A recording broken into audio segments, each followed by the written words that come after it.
3,000 cattle stampede through the darkness. Jamie rides straight into the churning mass of horns and hooves while Colt screams his name. One unconscious cowboy lies in the herd's path. Seconds to choose, safety or sacrifice. The decision will change everything between them forever. Before we dive in, comment where in the world you are watching from, and don't forget to click subscribe. The desert wind carried dust and secrets across the sprawling Carson Ranch, where men learned quickly that survival meant keeping your head down and your past buried. 18-year-old Jamie Hutchins had arrived 3 weeks ago, with nothing but a worn saddlebag and eyes that hadn't yet learned to hide their innocence. The ranch hands called him the church boy behind their backs, though never loud enough for Colt Brennan to hear. Colt Brennan was a legend whispered about in saloons from Texas to California. 6'4" of raw muscle and darker rumors, the outlaw had shown up at Carson Ranch 6 months back with a price on his head and a reputation that made grown men step aside. Ranch owner Thomas Carson had hired him anyway, because when rustlers came calling, Colt Brennan was the kind of man who sent them home in pine boxes. Jamie had been warned his first day. Stay clear of Brennan. Don't meet his eyes. Don't ask questions. The man was dangerous in ways the church boy couldn't possibly understand.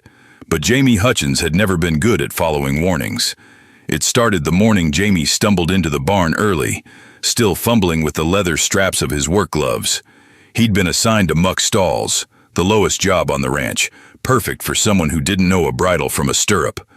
He was halfway through the first stall when he heard it, a low, rough voice that seemed to vibrate through the wooden walls. "You're doing it wrong," Jamie spun, heart hammering. Colt Brennan stood in the barn entrance, backlit by the rising sun, his massive frame casting a shadow that swallowed half the space. The outlaw moved forward with the easy confidence of a man who'd never met a situation he couldn't control. His shirt was already unbuttoned halfway, revealing a chest marked with scars that told stories Jamie wasn't sure he wanted to know. "I said you're doing it wrong, church boy." Colt's voice was whiskey rough, each word deliberate. "Shovel goes under the straw first. Unless you want to be here all day." Jamie's throat went dry. "I'm doing fine, sir." "Sir." Something flickered in Colt's dark eyes, amusement maybe, or something more dangerous. He stepped closer, and Jamie caught the scent of leather, tobacco, and something wild that made his pulse race, for reasons he didn't want to examine. "Nobody calls me sir, boy. My name's Colt." "Yes, Colt." The name felt strange on Jamie's tongue, too familiar. Too intimate. "Better." Colt reached past him, his arm brushing Jamie's shoulder as he grabbed the shovel. The brief contact sent electricity racing down Jamie's spine. "Like this. Watch." For the next 20 minutes, Colt showed him the proper way to work the stalls, his movements efficient and powerful. Jamie tried to focus on the lesson, but his attention kept drifting to the flecks of muscle beneath scarred skin, the way Colt's hands moved with surprising gentleness, despite their size, the low rumble of his voice when he offered corrections. "You listening, church boy?"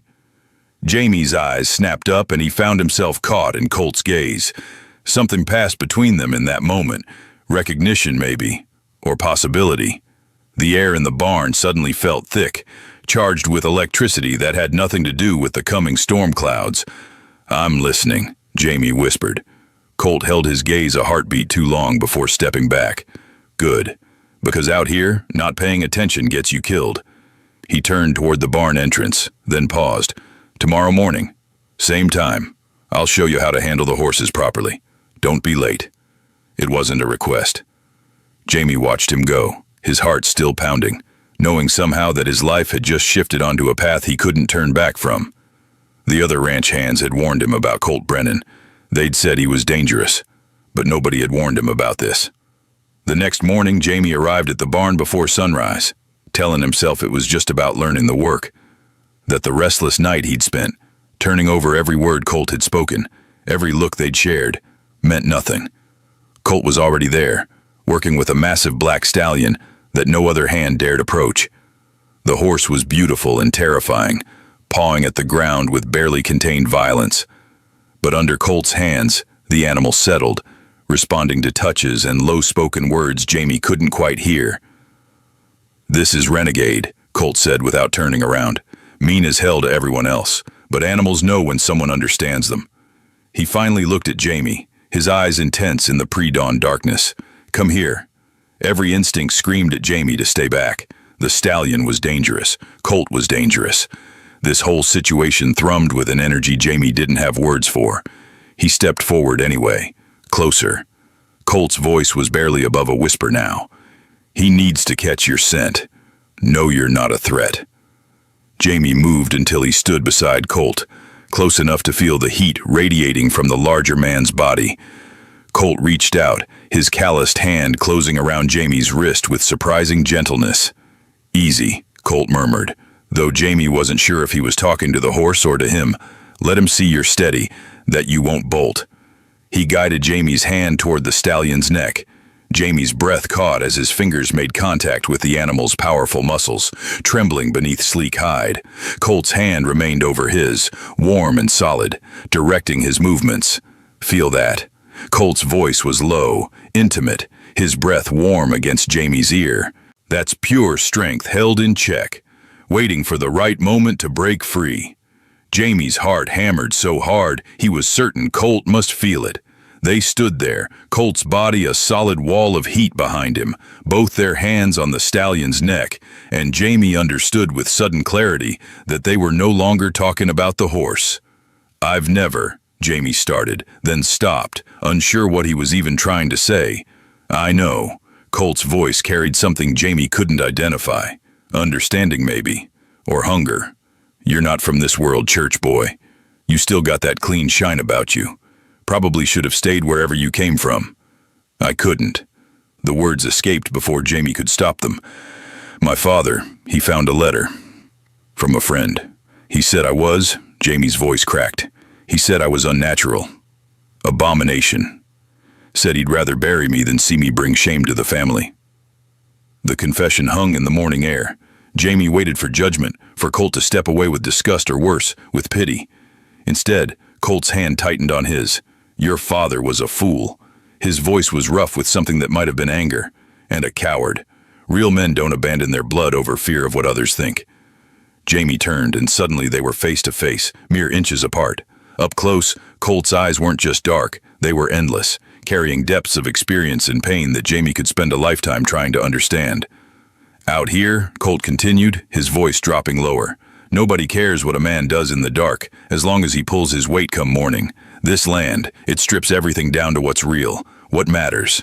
And what matters?" Jamie's voice came out barely a whisper. Colt's gaze dropped to Jamie's mouth, then back up, slow and deliberate. Survival, loyalty. He paused, something flickering across his expression. Knowing who you can trust at your back when the wolves come calling. The stallion shifted beneath their joined hands, breaking the moment. Colt stepped back, releasing Jamie's wrist, and the sudden absence of contact felt like a physical loss. "You did good," Colt said, his voice rougher than before. "Most men, Renegade would have thrown them through the barn wall by now." He patted the horse's flank. "You got gentle hands, the kind that make a creature feel safe." Jamie's face flushed with heat.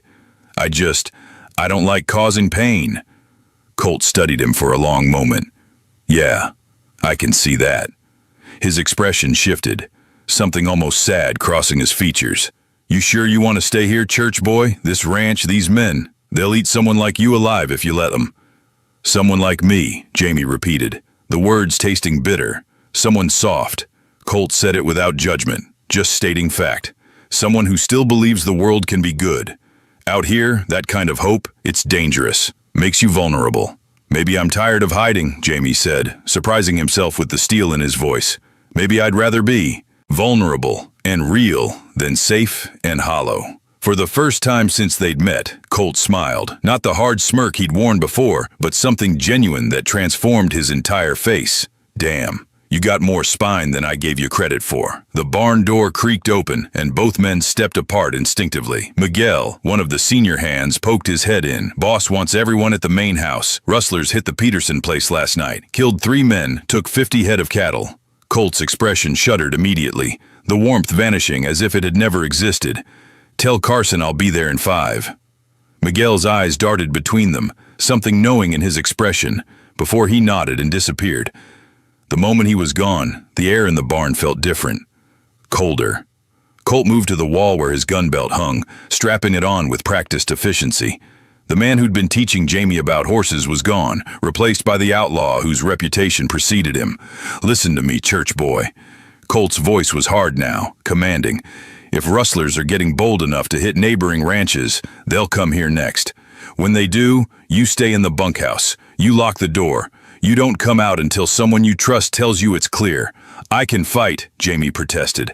"I'm not completely useless." Colt crossed the space between them in 2 strides, his hand gripping Jamie's shoulder with enough force to make his point. "I know you can fight. But these men, they don't fight fair. They don't take prisoners. And someone like you," he paused, his jaw tightening, "they'd make you wish you'd died quick." The weight of those words settled over Jamie like a shroud. He understood what Colt wasn't saying, the specific dangers someone like him would face if captured by men without conscience or mercy. "Promise me," Colt said, and there was something almost desperate in his eyes now. "Promise me you'll stay hidden if trouble comes." Jamie wanted to argue, wanted to prove he was more than the helpless church boy everyone seemed to think he was. But the genuine fear in Colt's expression stopped him. "I promise." Colt's hand lingered on his shoulder a moment longer before dropping away. "Good." He turned toward the door, then stopped. And Jamie, that was the first time he'd used Jamie's actual name. "When this is over, we need to talk about what's happening here, between us." He was gone before Jamie could respond, leaving him alone in the barn with a restless stallion and a heart that wouldn't stop racing. The rest of the day passed in a blur of preparation. The ranch hands checked weapons, reinforced fences, set up watch rotations. Jamie was assigned to the main house, helping the cook prepare extra provisions in case they ended up under siege. It was indoor work, safe work, and he hated every minute of it, while knowing Colt had arranged it specifically to keep him out of danger. As sunset painted the sky blood red, Jamie stood at the kitchen window, watching the men patrol the property line. Colt moved among them like a general commanding troops, his authority unquestioned. Every so often, his gaze would drift toward the main house, toward the window where Jamie stood, and even at a distance, the connection between them felt electric. "You got it bad," a voice said behind him. Jamie spun to find Rosa, the cook's daughter, watching him with knowing eyes. She was maybe 20, with the kind of beauty that turned heads and the kind of wit that kept men at a respectful distance. "I don't know what you mean," Jamie said weakly. Rosa laughed. "Boy, I've been watching men circle each other like wolves for years. I know the signs." She moved to stand beside him at the window. "Question is, does he know?" Jamie's face burned. We're not. There's nothing to know." Rosa's tone was dry. "That's why he rearranged the entire work schedule to keep you inside today. Why he's looked at this window about 50 times in the past hour. Why Miguel said he nearly took a man's head off for suggesting you be put on perimeter watch." Jamie's heart stuttered. "He did that?" Rosa gave him a look. "Colt Brennan doesn't do anything without reason. And he sure as hell doesn't risk his reputation protecting someone unless," she paused, "unless that someone matters." Before Jamie could respond, a shout went up from the south pasture. Fire. The rustlers were here. The next hours were chaos. The rustlers hit hard and fast, driving cattle toward the broken section of fence, setting fires to create confusion. Jamie watched from the window as Colt and the other hands fought them back, the crack of gunfire splitting the night. "Stay inside," Rosa commanded, gripping his arm. "My father and I will be in the cellar. You should come." But Jamie's eyes were locked on the battle outside. On Colt, specifically, as he rode into the thick of the fight, with a fearlessness that was either bravery or insanity. Jamie watched him take down 2 rustlers, saw him dive from his horse to tackle a third, who'd been aiming at Miguel's back. He also saw the 4th rustler, the one creeping along the barn wall with a rifle, drawing a bead on Colt while his attention was elsewhere. Jamie moved without thinking. He burst from the house, ignoring Rosa's scream, grabbing a shovel from beside the porch. The rustler's finger was tightening on the trigger when Jamie's shovel connected with the back of his head. The man went down hard. The gunshot that followed wasn't from the rustler's rifle. It came from behind Jamie, and he felt more than heard the bullet whistle past his ear before it hit the man who'd been sneaking up on him, the one he hadn't seen. He turned to find Colt standing 20 feet away, smoking pistol in hand, face white with fury and fear. The fight was over quickly after that. The rustlers, seeing their ambush failing, retreated into the night. but Jamie barely registered the victory. He was too focused on Colt, who crossed the distance between them with ground-eating strides. "What the hell were you thinking?" Colt's voice was harsh, shaking. "I told you to stay inside. I told you to lock the damn door." "He was going to shoot you," Jamie said simply. "I couldn't. I had to." Colt grabbed his shoulders, fingers digging in hard enough to bruise. "You could have been killed. Do you understand that? You could have died. So could you." The words hung between them. Around them, the other hands were beginning to gather, drawn by Colt's raised voice. Jamie saw Miguel and Rosa, saw Thomas Carson himself emerging from the main house, all of them watching. Colt seemed to realize they had an audience. His hands dropped from Jamie's shoulders, and he took a step back, his expression shuddering. "We'll discuss this later." He turned to Carson. "The herd? We lost about 20 head, but it could have been worse." Carson's eyes moved between Colt and Jamie, assessment in his gaze. "Much worse. Young Hutchins here saved your life, Brennan. Saved Miguel's too." Colt's jaw clenched. "He saved himself is what he did. That rustler behind him would have put a bullet in his back if I hadn't seen him." "But you did see him," Carson said quietly. "Interesting. Considering you were clear across the yard when you fired. Must have been watching pretty close." The implication hung in the air. Colt's face went carefully blank. "I watch all my men, boss. That's why you hired me." "Of course." Carson's tone was neutral, but his eyes missed nothing. "All of you, get cleaned up. Double watch tonight in case they come back. Brennan, my office. Now." Jamie watched Colt follow Carson into the house, dread pooling in his stomach. He'd broken his promise. He'd endangered himself. And in doing so, he'd forced Colt to reveal exactly how closely he'd been watching, exactly how much he cared about keeping one specific ranch hand alive. Miguel appeared at his elbow. "Come on, kid. Let's get you cleaned up. You're shaking." Jamie looked down to find his hands trembling violently, adrenaline finally catching up with him. Miguel guided him toward the bunkhouse, past the other hands who watched with expressions ranging from respect to speculation to something that looked like pity. In the bunkhouse, Miguel helped him wash the blood off, dirt from the fight, none of it his own. "Is he going to be fired?" Jamie asked quietly. "Because of me?" Miguel was quiet for a long moment. "Depends on what Carson saw, what he thinks he saw." His eyes met Jamie's. "You understand what you've done, right? Standing out there, making it clear that you matter to him. Out here, that kind of thing, it puts a target on both your backs. I didn't mean to cause trouble. I know." Miguel's voice was surprisingly gentle. "But intention don't matter much when it comes to the truth. And the truth is, Colt Brennan's been different since you arrived. Quieter, more careful. The kind of careful a man gets when he's got something to lose." The door to the bunkhouse opened and Colt stepped inside. His face was unreadable, but Jamie could see the tension in every line of his body.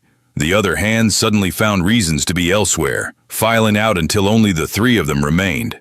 "I'll give you two some privacy," Miguel said, heading for the door. "But Brennan, whatever you're about to say, remember he saved your life tonight. Whatever else is true, that matters." When they were alone, Colt leaned against the wall, arms crossed, looking anywhere but at Jamie. "Carson knows," he said flatly. "Maybe not everything, but enough. He asked me point blank if there was something between us." Jamie's heart sank. "What did you tell him?" Colt finally met his eyes. "The truth. That you're under my protection. That anyone who touches you answers to me. He paused, that I won't apologize for keeping you alive." "And what did he say?" Colt's laugh was bitter. "He said I'm a damn fool. That this ranch can't afford the kind of trouble we're courting. That if the other hands find out, it could tear the whole operation apart." His gaze hardened. "He also said you're fired. Effective immediately. He'll pay you through the end of the month, give you a horse and supplies, but you need to be gone by morning." The words hit Jamie like a physical blow. Gone. Sent away. Back to wandering. Alone. With nowhere safe to go. "Unless," Colt continued, his voice dropping lower, "unless you want to ride out tonight. With me." Jamie's head snapped up. "What?" "Carson made me an offer. There's a cattle drive heading north to Montana. 6 months on the trail, good pay, and he needs someone to lead the security." He paused. "He said I could take one man with me. Someone I trust. And you," Jamie's voice cracked. You want that to be me? Colt pushed off the wall, crossing to stand in front of Jamie. He reached out slowly, giving Jamie time to pull away, and cupped his face with surprising gentleness. Church boy, I want you safe. I want you away from here before the whispers start, before someone decides to make an example of you just to hurt me. But more than that, he paused, his thumb brushing across Jamie's cheek. I want you close. I want to see where this thing between us goes, without ranch politics and judging eyes. Jamie leaned into the touch, his heart hammering. 6 months on a cattle drive, just the two of us in the herd, and about 50 other drovers, Colt reminded him with a faint smile. But yeah, mostly just us. His expression grew serious. But you need to understand what you're choosing. Out there on the trail, there's no hiding. The men will figure it out eventually. And when they do, there'll be trouble. There's always trouble, Jamie said softly. At least this way. We face it together. Colt's eyes searched his face. You're sure? Because once we leave, his jaw clenched. Once we stop pretending, there's no going back. Your life will never be the same. It's already not the same, Jamie said. You changed it the moment you stepped into that barn. For a long moment, they stood there, Colt's hand still cradling Jamie's face, the weight of the decision pressing down on them. Then Colt leaned forward, his forehead coming to rest against Jamie's, and Jamie felt the last of his resistance crumble. We leave in 2 hours, Colt whispered. Pack light. It's going to be a hard road. I don't care, Jamie breathed, as long as we're on it together. Colt pulled back, his hand dropping away, but his eyes held a promise. Together, he agreed. No matter what comes. As Jamie packed his meager belongings, his hands finally steady, he understood that he was leaving behind more than just a ranch. He was leaving behind the last remnants of the boy his father had tried to break, the frightened soul who'd arrived seeking only survival. What lay ahead was uncertain, dangerous. But for the first time in his life, Jamie wasn't running from something. He was running toward it, toward possibility, toward a future that might just include the fierce, complicated man who'd looked at him across a barn and seen not an abomination, but someone worth protecting, someone worth keeping close. The moon was high when they rode out, two silhouettes against the desert night. Behind them, the Carson Ranch settled into uneasy sleep. Ahead, the Montana Trail stretched endless and wild. They rode in silence for the first hour. The only sounds the steady rhythm of hooves on packed earth and the occasional cry of a night bird.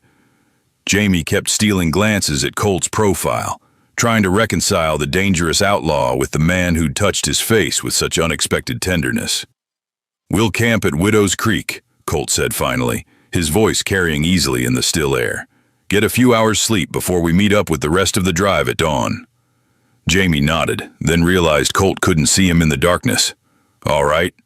Another silence stretched between them, but this one felt different, charged, as if the words they'd spoken in the bunkhouse had opened a door neither of them knew how to walk through. When they reached the creek, Colt dismounted with fluid grace and began setting up a small camp. Jamie helped, their movements synchronized despite having never done this together before. It felt natural, easy, like they'd been riding together for years instead of hours. The fire Colt built was small, just enough for warmth without drawing attention. They sat on opposite sides of it, and Jamie couldn't help but feel the distance between them like a physical ache. You're quiet, Colt observed, his eyes reflecting firelight. Having second thoughts? No. Jamie's answer came quick, certain. Just thinking. About? Jamie met his gaze across the flames. About how my whole life I was taught that what I feel is wrong. Sinful. That I should pray it away, beat it down, hide it so deep that even I couldn't find it anymore. He paused, his throat tight. And then you looked at me in that barn, and I felt like maybe I'd been lied to my whole life. Colt was quiet for a long moment. The world's full of people who want to tell you how to live, who to love, what to feel. Most of them are just scared of anything that doesn't fit their neat little boxes. His voice grew rougher. I learned a long time ago that the only person's opinion that matters is your own. Is that why you became an outlaw? A ghost of a smile crossed Colt's face. I became an outlaw because I killed a man who deserved killing, and the law disagreed. He poked at the fire with a stick. His name was Richard Morrison. Rich banker, respected in the community, pillar of the church. He paused. He was also the man who used to corner boys like you in back alleys and dark rooms. Boys who had nowhere to run, no one to tell. Jamie's breath caught. How did you know? Because I was one of those boys. Colt's eyes were hard as flint now. 14 years old, working in his stable to help my mom make rent. He'd come around when no one else was there. Make his offers, his threats. Took me 3 years to get big enough, strong enough to fight back. The firelight cast harsh shadows across his face. When I finally did, when I put my hands around his throat and squeezed until he stopped breathing, I knew I'd hang for it if I stayed. So I ran. The confession hung in the air between them, heavy with old pain and justified rage. Jamie understood then why Colt had been so protective, why he'd arranged to keep Jamie away from the fight, why the thought of him in danger had shattered that careful control. "I'm sorry," Jamie said softly, "that you had to go through that alone." Colt's laugh was bitter. "Don't be sorry for me, church boy. I survived. I got strong. I learned to take what I needed and never let anyone have power over me again." He looked up, his eyes meeting Jamie's. "But sometimes I wonder what I might have been if I'd had someone in my corner back then. Someone who saw me and didn't flinch away." "I see you," Jamie said, his voice steady despite his racing heart. "And I'm not flinching." The words seemed to break something in Colt. He stood abruptly, circling the fire, and Jamie rose to meet him. They stood close, closer than propriety allowed, the heat between them having nothing to do with the flames. "You should sleep," Colt said, but he didn't move away. "Long day tomorrow." "So should you." "Can't. Someone needs to keep watch." His hand lifted, hovering near Jamie's face as if he wanted to touch but didn't dare. "Go on, I'll wake you before dawn." Jamie caught his wrist, holding it gently. "I meant what I said. In the bunkhouse. I'm not afraid of this. Of us." Colt's control finally cracked. He closed the distance between them, his hand sliding into Jamie's hair, tilting his face up. "You should be," he breathed. "Because once I start, I don't know if I can stop."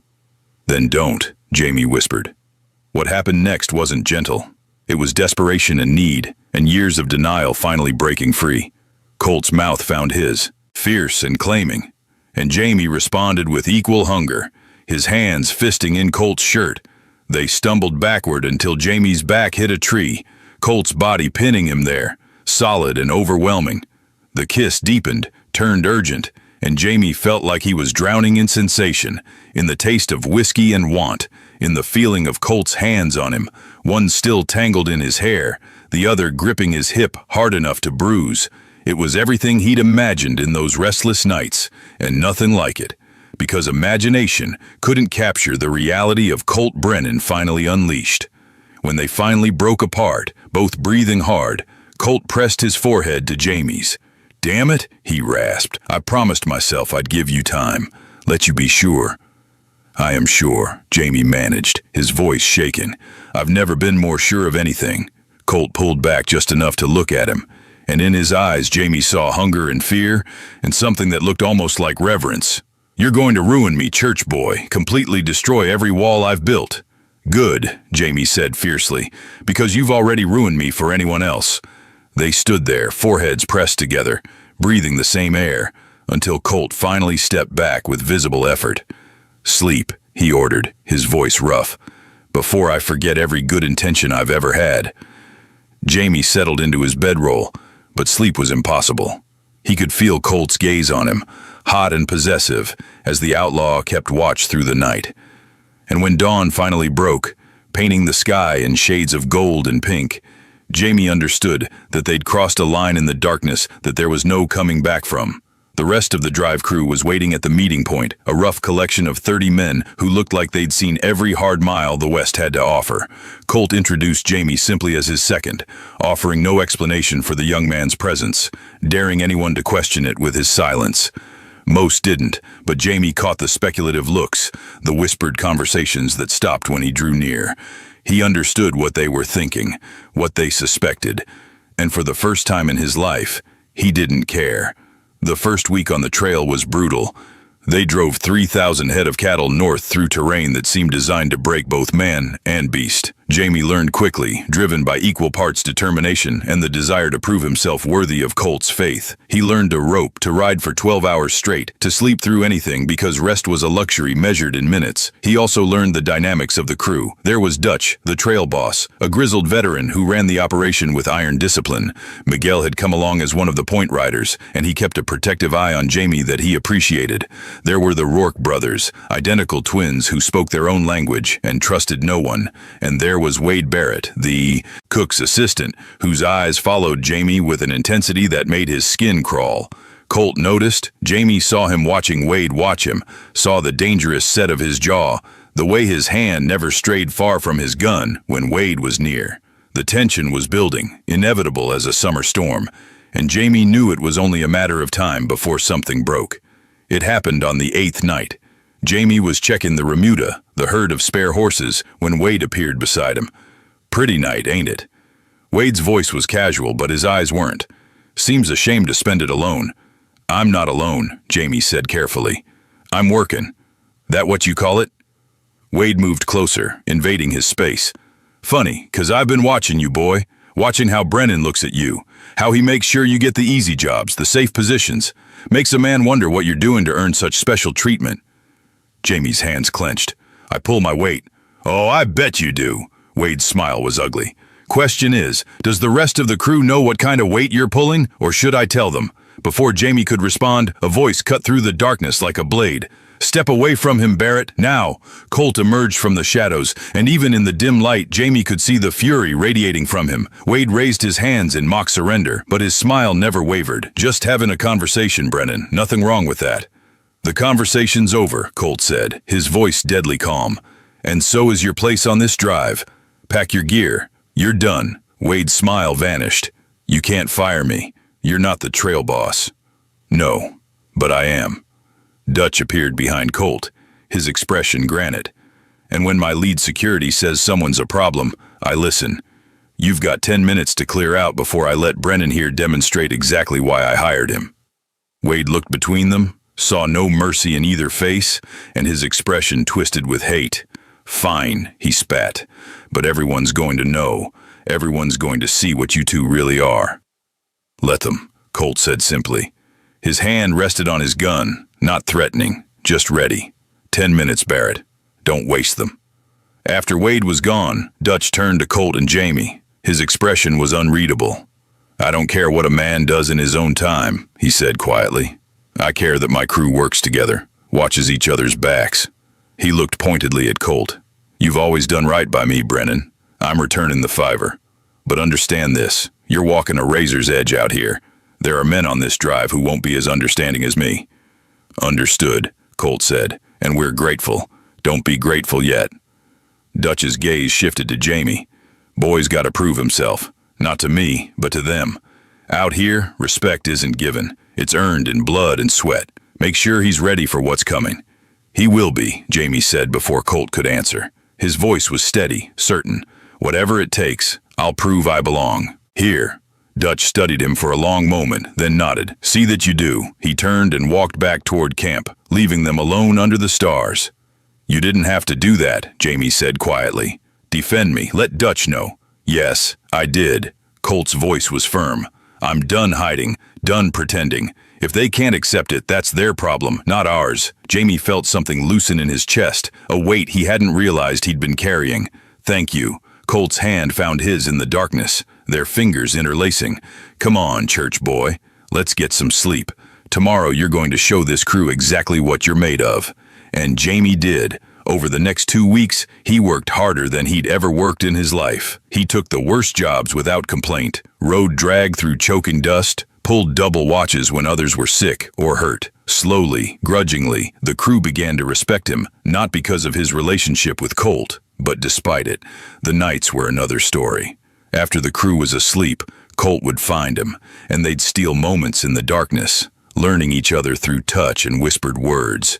It was never enough, always interrupted by duty or danger, but it was theirs. and that made it precious. On the 15th night, everything changed. The stampede started with thunder in the distance.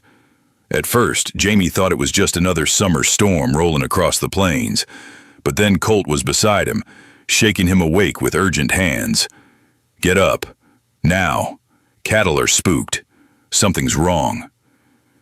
Jamie was on his feet in seconds, pulling on his boots as the ground began to tremble beneath them. Around the camp, men were scrambling, voices raised in alarm. The herd was moving, 3,000 head of cattle suddenly in panicked motion, and in the darkness, that kind of chaos could kill. "Mount up," Dutch was shouting. "Flank riders, get to the sides. Try to turn them before they scatter. Point riders, with me. Everyone else, stay clear unless you want to be trampled." Jamie ran for his horse, his heart hammering. He'd heard stories about stampedes, how they could destroy a drive in minutes, kill experienced cowboys before they even knew what hit them. His hands shook as he cinched the saddle. "You're staying here," Colt said, suddenly beside him. His face was hard, uncompromising. "This is too dangerous." "You need every rider," Jamie argued. "I can help. You can die, and I won't." Colt's voice cracked, revealing the fear beneath the anger. "I won't lose you to this. You don't get to make that choice for me." Jamie swung into the saddle. "I'm riding. If you try to stop me, you'll just waste time we don't have." For a moment, Colt looked like he might physically pull Jamie from the horse. Then Miguel called out, "Brennan, we need you up front," and the decision was made by necessity. "Stay behind me," Colt ordered, his eyes blazing. "You see an opening? You ride through it. You don't try to be a hero. Understand?" Jamie nodded, and they were off, racing toward the sound of thunder. That wasn't thunder at all, but the earth-shaking drumbeat of thousands of hooves. The stampede was worse than Jamie had imagined.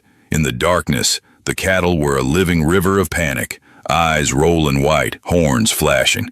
The air was thick with dust and the smell of fear. Cowboys raced along the flanks, firing guns into the air, trying to turn the herd. But the cattle were beyond reason, driven by primal terror. Jamie stayed close to Colt, watching as the outlaw rode with a fearlessness that bordered on madness. He fired his pistol, shouted himself hoarse, trying to turn the lead steers. Gradually, impossibly, the herd began to curve, the front runners starting to circle back. "It's working," Miguel shouted. "Keep pushing." Then Jamie saw it, a younger steer breaking from the herd, running blind, straight toward where two riders were trying to turn the flank. It happened so fast, the steer collided with the first horse, both animals going down in a tangle of limbs. The rider, a man named Carson, flew through the air and landed hard. Too hard. The herd was bearing down on him, and Carson wasn't moving. Without thinking, Jamie spurred his horse forward. He heard Colt shout his name, heard the raw fear in it, but he didn't stop. He couldn't. He reached Carson seconds before the herd did. Jamie threw himself from the saddle, grabbed the unconscious man under the arms, and dragged him toward the relative safety of a small rise. The cattle thundered past, so close he could feel the heat from their bodies, smell their sweat and panic. Then Colt was there, his horse between Jamie and the herd, his body a shield. The cattle parted around them like water around a rock, and Jamie held Carson's limp form, feeling the man's breath against his neck, knowing he was alive because Jamie had chosen not to be safe. When the herd finally passed, when the thunder faded to a distant rumble, Colt dismounted. His face was pale in the moonlight, his hands shaking as he reached for Jamie. "You could have died," he said, his voice barely above a whisper. "You could have been trampled, and He couldn't finish, just pulled Jamie against him, hard enough to hurt. "But I wasn't," Jamie said into his chest. "Carson would have died if someone didn't help him." "I know." Colt's arms tightened. "I know, and damn it, I know that makes you exactly who you are. But Jamie, if I'd lost you, you didn't." Jamie pulled back enough to see his face. "You won't." Other riders were appearing now, checking on the fallen. Miguel reached them first, his eyes taking in the scene. Colt's arms around Jamie, the obvious fear and relief. "Carson's alive thanks to the kid," Miguel announced loudly, making sure everyone heard. "Rode straight into a stampede to pull him out. Bravest damn thing I've seen in 20 years on the trail." The other cowboys gathered, looking at Carson, who was starting to come around, then at Jamie. Something shifted in their expressions. Not quite acceptance, but acknowledgement. Respect earned the hardest way. Dutch pushed through the crowd. "What happened?" Miguel explained, and Dutch turned to Jamie. "That was either the bravest or the stupidest thing I've ever seen, boy." "Maybe both." He paused. Carson's got a wife and 3 kids waiting for him in Montana. Because of you, he'll see them again. That means something out here." He extended his hand, and Jamie shook it, feeling the roughness of decades of hard work. Around them, other hands came forward, offering quiet thanks, nods of acknowledgement. Even the Rourke brothers, who'd never spoken a word to him before, gave him a brief salute. When the crowd dispersed and Carson was loaded onto a wagon to rest, Colt finally released Jamie. His hands trembled as he checked him over for injuries, his eyes searching for any sign of harm. "I aged 10 years tonight," Colt said roughly.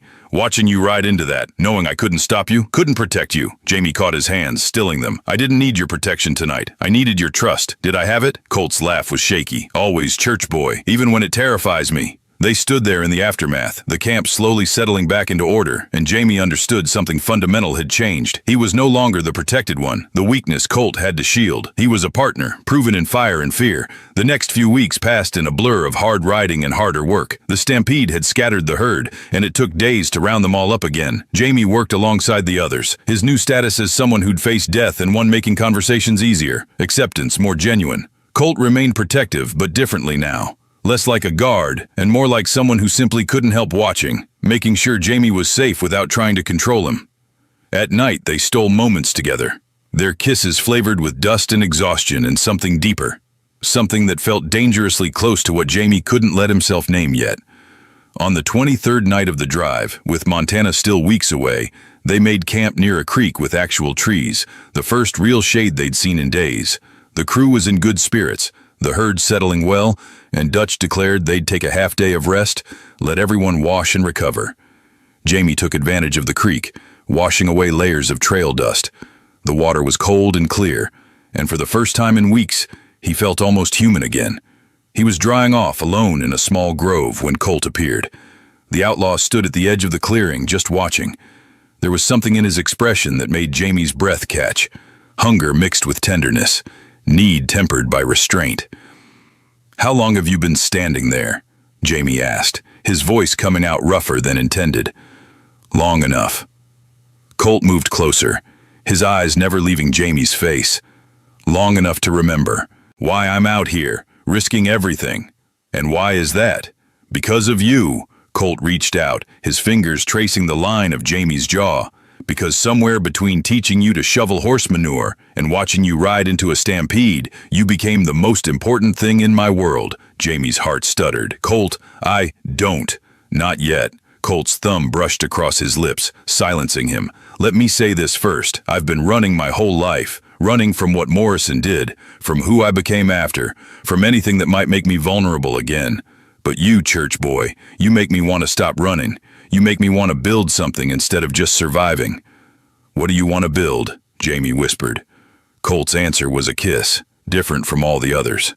This wasn't desperation or stolen passion. This was a promise, slow and deep and claiming. His hands framed Jamie's face like he was something precious, something worth protecting, not from the world, but for the world. They sank to the grass together, the sounds of the camp distant, the world narrowing to just them.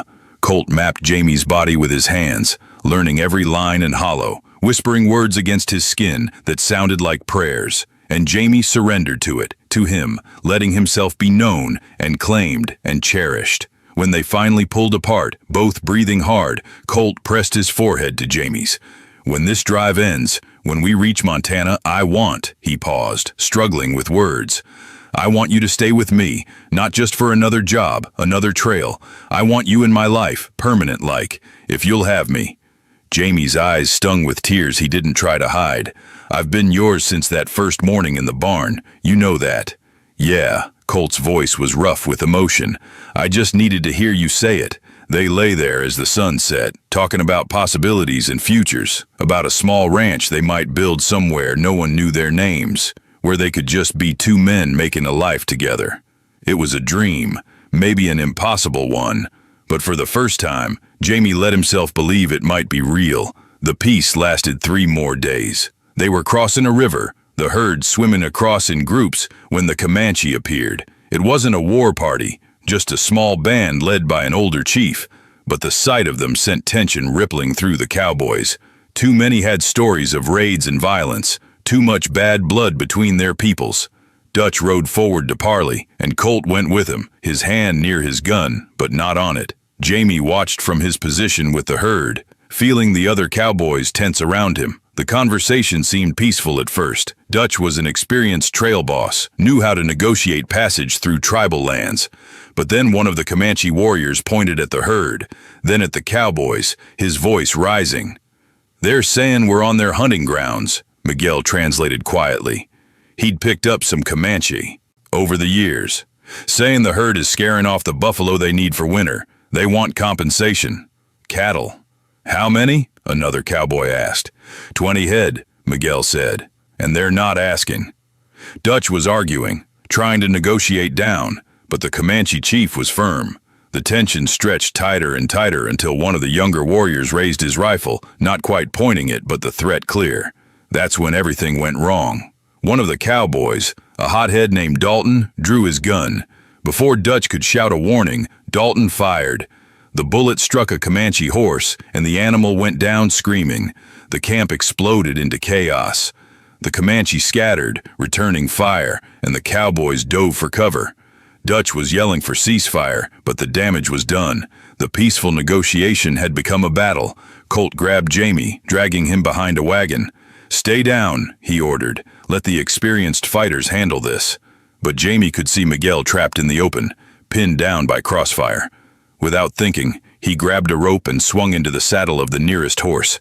He rode low and fast, the rope sailing out to catch Miguel's outstretched hand. He yanked the older man up behind him, bullets kicking up dirt all around them. They made it back to cover, Miguel sliding off the horse, breathing hard. "You crazy kid," he gasped. "You're going to give Colt a heart attack." "Too late," Colt said grimly. He was staring at the Comanche position, and Jamie followed his gaze. The young warrior who'd raised the rifle first was down, and the chief was cradling him, his face twisted with grief. "Oh no," Dutch breathed. "That's his son." The shooting stopped as both sides realized what had happened. The silence was somehow worse than the gunfire, heavy with consequences. The chief raised his head, his eyes finding Dalton, the man who'd fired first, and the hatred in that gaze was absolute. "He's going to demand justice," Miguel said quietly. "A life for a life. It's their way." Dalton's face went pale. "I didn't. I was just." "You just started a war," Dutch snapped. He turned to Colt. "Ideas?" Colt's jaw was tight. "We give them what they want. Dalton faces their justice." "You can't just hand me over." Dalton's voice rose in panic. "They'll kill me." "You killed his son," Colt said flatly. "What did you think would happen?" Before anyone could respond, Jamie stepped forward. There might be another way. Everyone turned to look at him. "The chief's son," Jamie said slowly, working it out as he spoke. "He's hurt, but not dead. I can see his chest moving from here. If we can save him, maybe. Maybe they'll let us pass without bloodshed," Dutch finished. "It's a long shot, kid. Do you even know anything about doctoring?" "My mother was a healer," Jamie said. "She taught me some. I might be able to help, if they'll let me try." Colt grabbed his arm. "Absolutely not. You walk into their camp, they could take you hostage, or worse. Or they could let me save a life." "Instead of demanding one in return," Jamie countered. His eyes met Colt's. "You said you trusted me. Prove it." The standoff lasted an eternity. Finally, Colt turned to Dutch. "Your call, boss." Dutch looked at the Comanche camp, at his own men, at the herd that represented months of work and thousands of dollars. Then he nodded.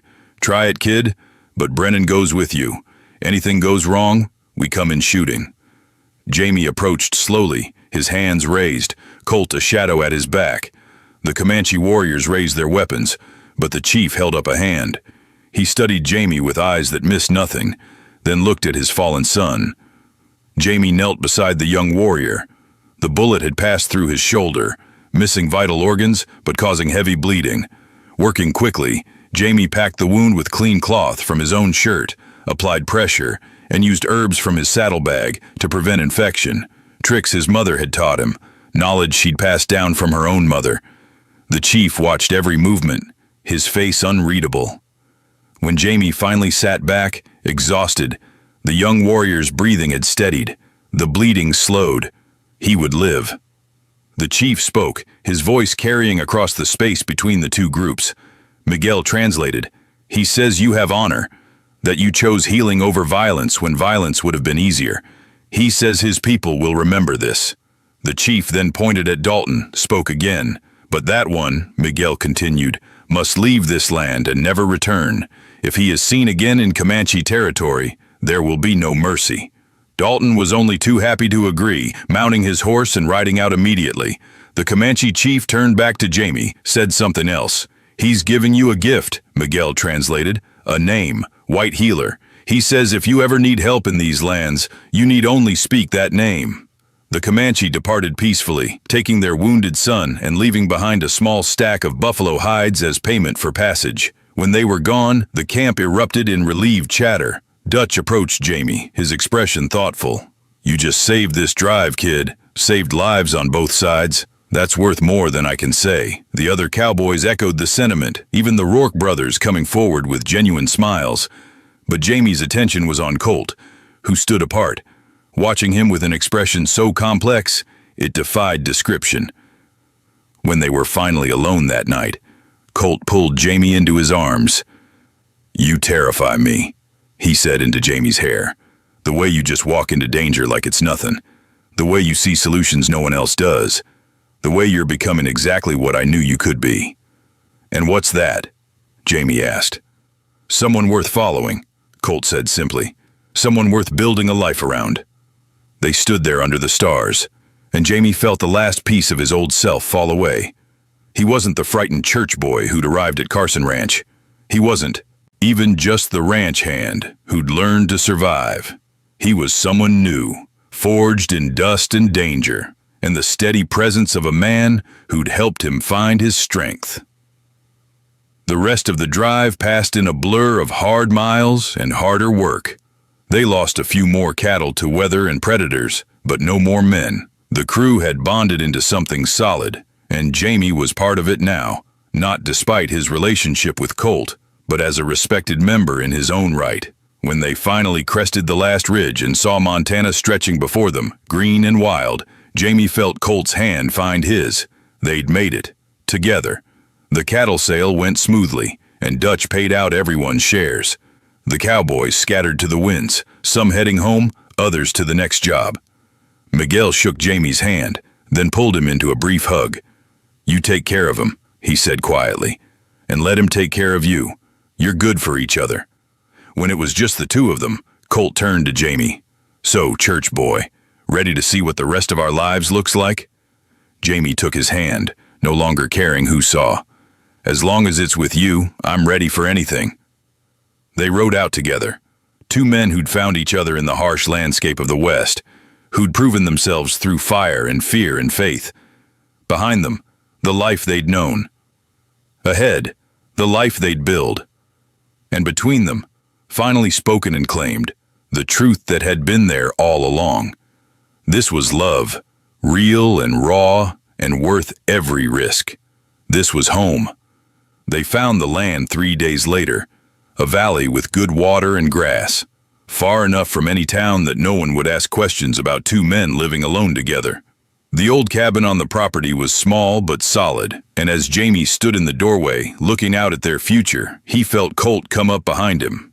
"Think we can build something here?" Colt asked, his hands settling on Jamie's hips. Jamie leaned back into him, feeling the solid warmth of the man who'd saved him in every way that mattered. "We already have." That night, in their cabin on their land, they finally had the time and privacy to explore everything they'd been holding back. Colt was gentle and fierce by turns, mapping every inch of Jamie's body like he was memorizing something sacred. And Jamie surrendered completely, trusting Colt with his body the way he'd learned to trust him with his heart. Afterward, wrapped in each other, Colt whispered against Jamie's temple, "I love you.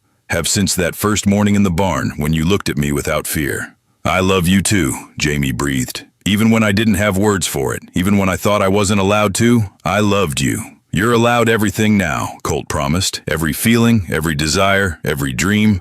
We'll build them all right here." And they did. Over the months and years that followed, they built a ranch and a life. They raised horses and defended their land and loved each other through every hardship and joy. Sometimes, travelers would stop by, and a few even stayed, building cabins nearby, creating a small community of outcasts and misfits who'd found safety in the Montana wilderness. Jamie's father never came looking for him, and eventually, Jamie realized that was a blessing. He'd found his real family in Colt, in Miguel, who visited twice a year, in the other men who'd learned that different wasn't the same as wrong. On the first anniversary of the day they'd arrived at the Montana cabin, Colt gave Jamie a gift, a silver band engraved with 2 words, "My church boy." Jamie slipped it on his finger, then pulled out his own gift, an identical band engraved with "My Outlaw." They exchanged the rings without ceremony or witnesses, just 2 men making promises to each other under the vast Montana sky. Promises they would keep for the rest of their lives. Years later, when Jamie was old and gray, sitting on the porch of the home they'd built together, he would think back to that first morning in the barn.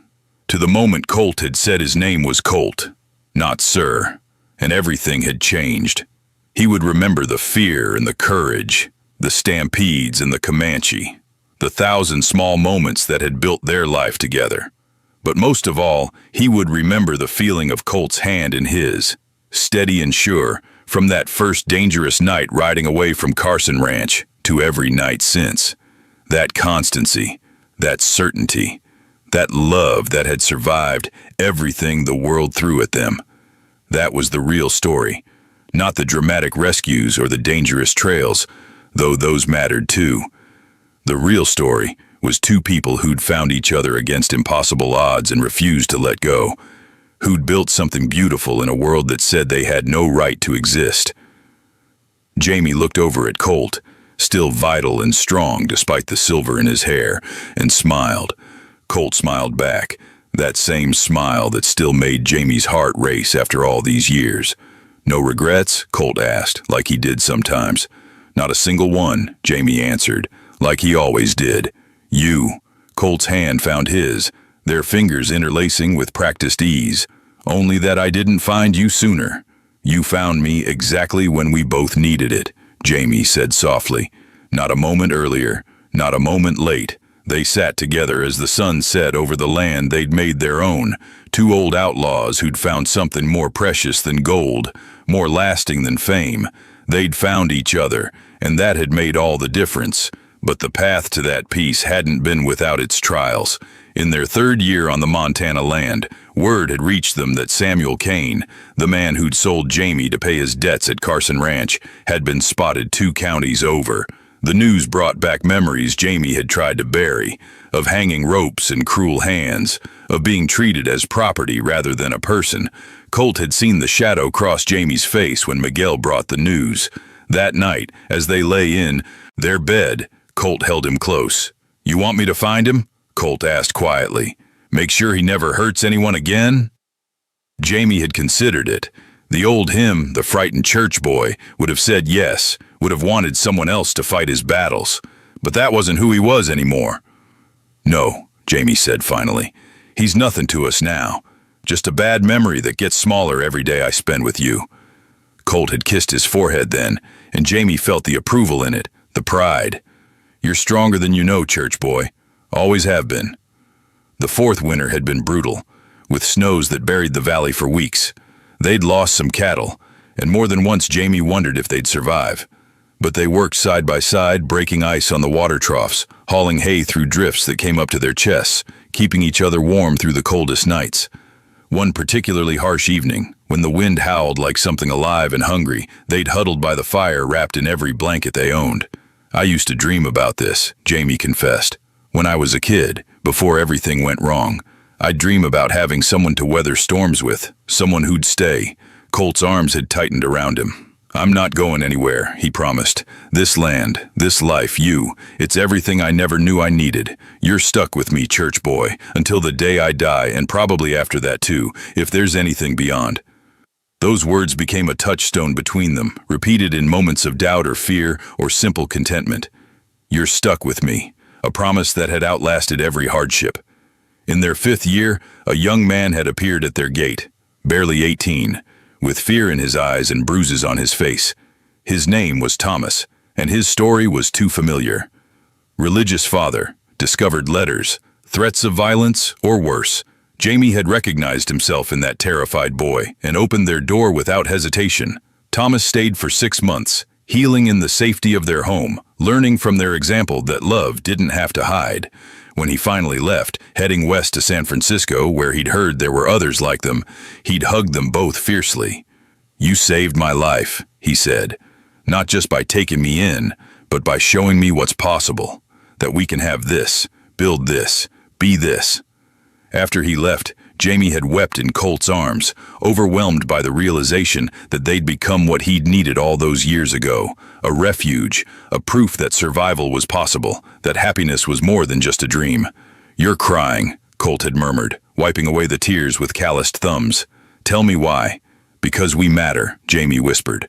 "What we built here, it matters to more than just us. We're proof that love survives, even when the world says it shouldn't." Colt had held him through the night, and in the morning they'd started building an addition to the cabin, a small room that would always be ready for the next lost soul who found their way to the valley. Over the years, several more had come, each one staying until they found their strength, until they understood that who they loved didn't make them broken. The community that grew around them was small, but fierce, bound by shared understanding and mutual protection. They helped each other through harsh winters and cattle losses, celebrated births and mourned deaths, and never once questioned why Colt and Jamie shared a bed instead of taking wives. On their 10th anniversary, Dutch had visited with Miguel, both men grayer but no less vital. They'd sat on the porch drinking whiskey as the sun set, talking about old times and new dreams. "You two did something remarkable," Dutch had said, his voice gruff with emotion. "Built something that lasts. A lot of men can't say that, no matter who they love or how they live. You should be proud." "We are," Colt had replied, his hand finding Jamie's as naturally as breathing. "Every damn day." Miguel had raised his glass to love that refuses to hide, to men who choose each other and build empires from dust and determination, to Colt and Jamie, who taught us all that different doesn't mean wrong, just means brave. They'd drunk to that, and Jamie had felt the weight of every mile traveled, every battle fought, every moment of doubt and triumph that had brought them to this place. It had been worth it, all of it. Every hard step. In their 15th year, Colt had gotten sick. Just a fever at first, but it lingered, weakening him in ways that terrified Jamie. He'd sat by Colt's bedside for 3 days straight, using every herb and remedy his mother had taught him, refusing to accept that he might lose the man who'd become his entire world. On the 3rd night, when the fever finally broke, Colt had opened his eyes and found Jamie slumped beside the bed, exhausted. "You stayed," he'd whispered. Jamie's laugh had been half sob. "Where else would I be? You're stuck with me, remember?" Colt had pulled him into the bed, holding him close despite his weakness. "I remember, and I'm grateful for it, every single day." That scare had made them both more aware of time's passage, of mortality's inevitable approach. They'd started writing down their story, not for fame or recognition, but so that someday, someone else who felt alone and broken might read it and understand that survival was possible, that love could bloom even in the harshest soil. Now, sitting on the porch in the golden light of their 32nd year together, Jamie thought about all those memories, all those moments that had woven together into a life. Behind them, the cabin stood solid, expanded over the years to accommodate visitors and additions. Around them, the land thrived, green and productive. And beside him, Colt remained, silver-haired and scarred, but still the man who'd looked at a frightened church boy and seen someone worth saving. "Remember that first night?" Jamie asked softly. "When we rode away from Carson Ranch?" Colt's hand tightened on his. "Every detail, the way you looked at me, like I was offering you the world instead of just a hard road and an uncertain future. You were offering me the world," Jamie said. "Your world, the one we built together, piece by piece, choice by choice." "Best thing I ever did," Colt murmured. "Asking you to ride with me. Changed everything." They fell into comfortable silence, watching as the last light faded from the sky. In the barn behind them, horses nickered softly. In the fields beyond, cattle grazed peacefully. And in the cabin they'd built with their own hands, a life waited, full of memories and love and the simple satisfaction of having chosen each other every day for decades. Tomorrow would bring new challenges, as every day did, fences to mend, animals to tend, the endless work of keeping a ranch alive. But they'd face it together, as they had everything else. That was their story. Against the barn wall where it started, spread wide into a life neither could have imagined. A love that defied expectation and broke all the rules. A home built by two men who refused to be anything other than exactly who they were, together.